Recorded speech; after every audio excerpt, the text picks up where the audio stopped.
just had a massive take.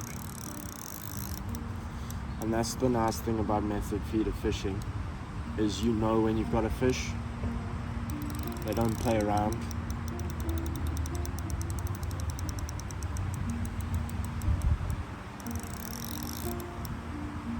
Just tighten up the drag a bit.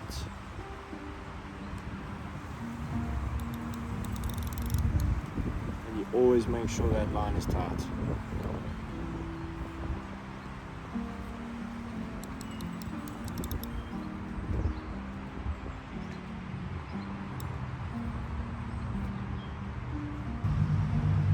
Because the water level is a bit low, and I've picked a swim that is a little bit back from the water, so I might have to get down onto the gravel to get this fish netted, but we'll have to see when we get to it.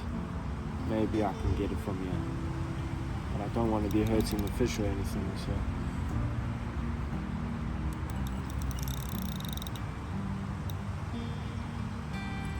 that is a lovely fish.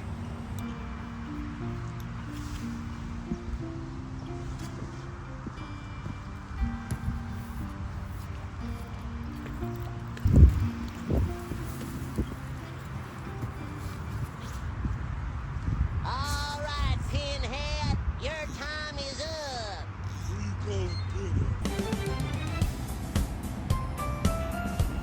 Alright guys, so we've landed a lovely sized fish. Honestly, one of the biggest I've caught on a method feeder before. Not the biggest, but definitely one of. So we've hooked him perfectly in the bottom lip. Couldn't ask for a better hook. Yeah, buddy! Wait!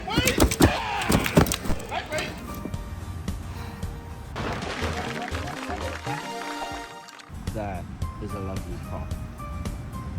Perfect fish. Amazing. Wait, baby! Go! Yeah. All right.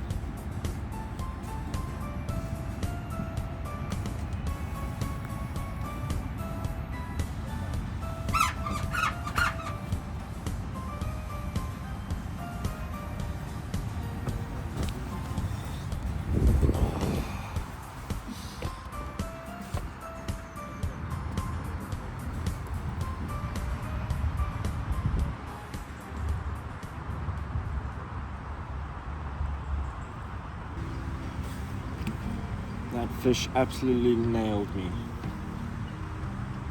You couldn't ask for a better take on a method feeder.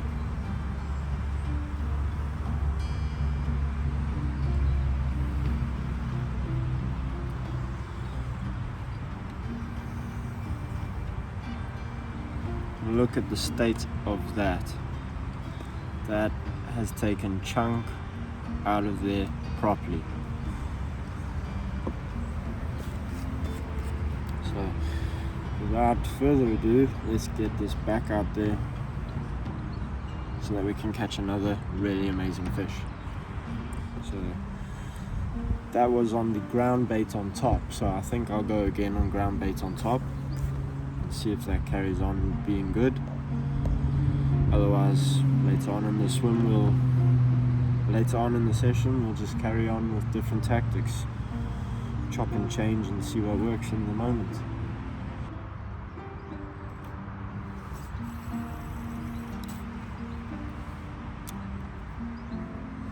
So in the method feeder goes, sink that line a bit. So now that the method feeder is back out, I think we need to catapult some more pellets out and reel in the float and cast it back out.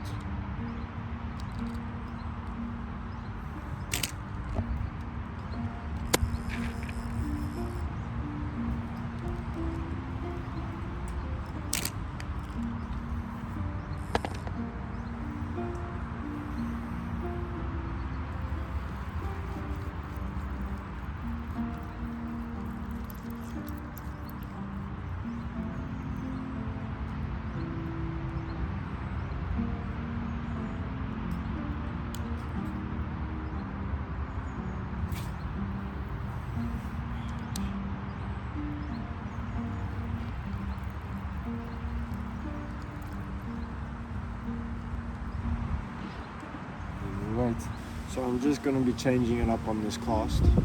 I've been fishing the method mix on top and the ground baits on the bottom, but I've changed it around. So I've got method on the bottom and ground baits on the top with the bright pink in the middle. Hopefully that'll bring us a little bit of a change. But we'll have to wait and see. I'm just going to cast out.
Alright guys, so I'm switching on the float to a Dura hooker.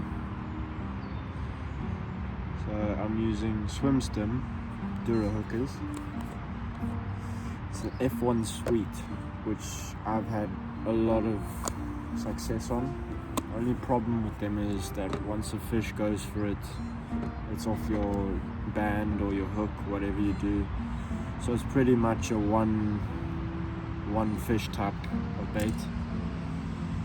So you go through the jar quite quickly. But that's what it looks like.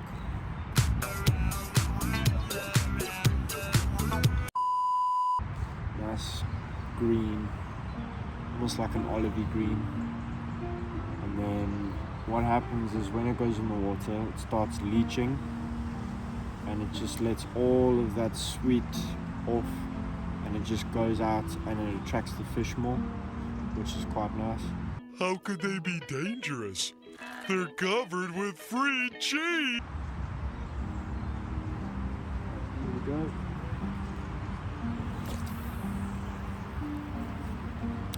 The thing I like to do with the float is once you've cast it out there and it's as it hits the water, I like to dip my rod. There we go.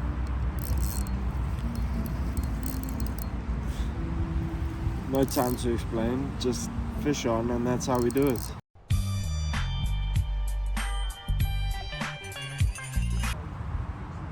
And that's on the Dura hooker. And that took maybe not even 2 minutes. A minute, it hit the water.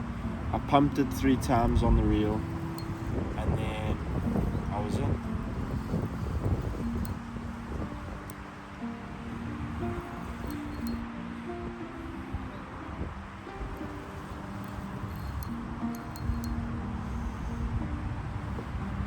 Oh.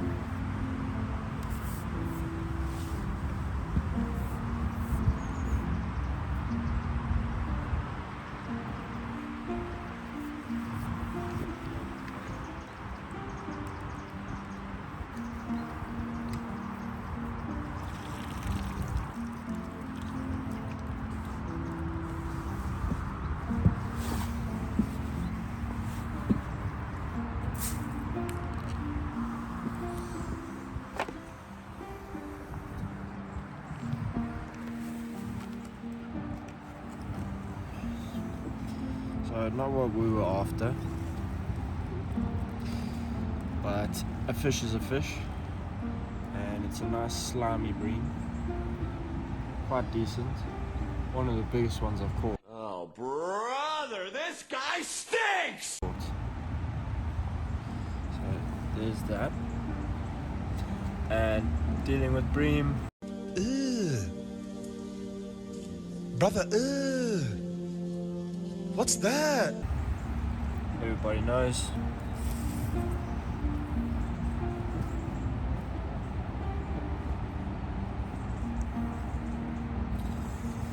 So pretty much like I said, it's fast acting, that Dura hooker. But unfortunately, it's a one hook situation. Once you got one, that's it. So we're pretty much going to fish those until the pot's done, and then we've got no more left.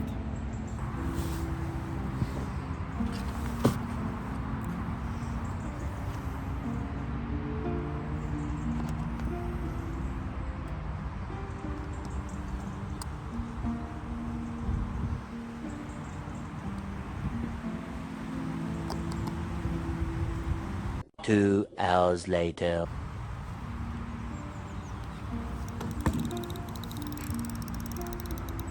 Alright guys, so I just had a flippin' takeoff bite and it ripped away from me. Put up a flippin' awesome fight. And it's a beautiful, beautiful fish. I'm gonna show you how great I am. That's right.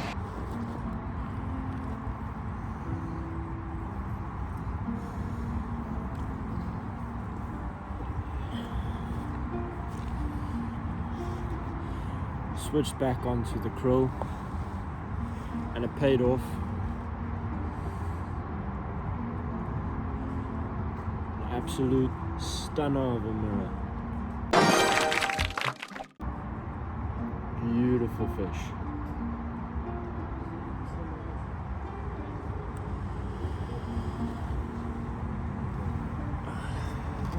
Get it back into the water and we carry on. 3 hours later. Can you move it along? I'm all out of time cards. Alright guys, so end of the day total was 3 fish, not including the 2 small bream that I caught. Yeah, boy. And all I can say about today was it was a good day. Really good carp, and just practice on the accuracy of my casting and the accuracy of where I'm hitting the cast, the same spot over and over and over again, because at the end of the day you want to feed the same spot over and over again. You don't want to be spreading your bait over the place. So end of the day, I would say it was a good day. If you enjoyed the video, please like and subscribe, and follow me on my journey to becoming a match fisherman and hopefully becoming pro.